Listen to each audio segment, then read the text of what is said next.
សម្ដេចតេជោហ៊ុនសែនចាត់ទុកទង្វើដុតទំនិញថៃចោលរបស់ K01 ជាអំពើទៅហួសពីស្នេហាជាតិនិងជារបៀបក្រុមនិយមជ្រុលហួសហេតុសម្ដេចតេជោហ៊ុនសែនបង្ហាញការខកចិត្តចំពោះលោក K01 ដែលប្រមូលមនុស្សថតវីដេអូធ្វើសកម្មភាពពាក់ព័ន្ធការដុតចោលទំនិញថៃហើយបង្ហោះលើបណ្ដាញសង្គមដោយសម្ដេចតេជោបានចាត់ទុកទង្វើនេះជាអំពើទៅហួសពីស្នេហាជាតិនិងជារបៀបក្រុមជ្រុលនិយមហួសហេតុនៅយប់ថ្ងៃទី20 ខែតុលាសម្ដេចតេជោហ៊ុនសែនបានបង្ហោះសារលើទំព័រ Facebook យ៉ាងដូចនេះថាសម្ដេចតើបានមើលវីដេអូ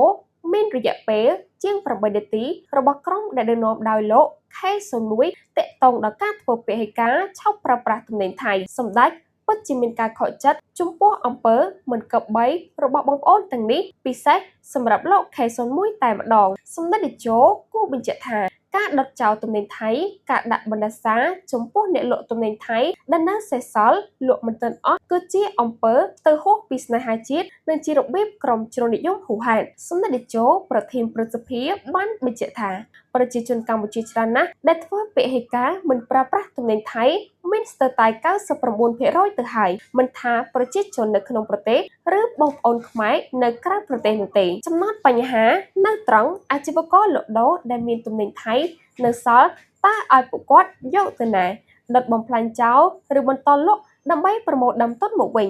ប្រសិនបើ K01 មានប្រាក់សូមយកទៅទិញទំនិញដែលនៅសេសសល់ទាំងនេះធ្វើជាចំណីសត្វប្រសើរជាងដុតចោលដោយ K01 បានធ្វើដែលមាននៅក្នុងវីដេអូនេះបើមនុស្សមិនទទួលទានទុកឲ្យសត្វស៊ីប្រសើរជាងដុតចោលឬកុំទិញចោលសម្ដេចតេជោបានសង្កត់ធ្ងន់បែបនេះខ្ញុំសូមឲ្យ K01 បញ្ឈប់សកម្មភាពបែបឈួតៗនេះជាបន្ទាន់និងចូលរួមពង្រឹងតម្លៃសីលធម៌សុជីវធម៌គុណធម៌និងភាពថ្លៃថ្នូររបស់ជាតិ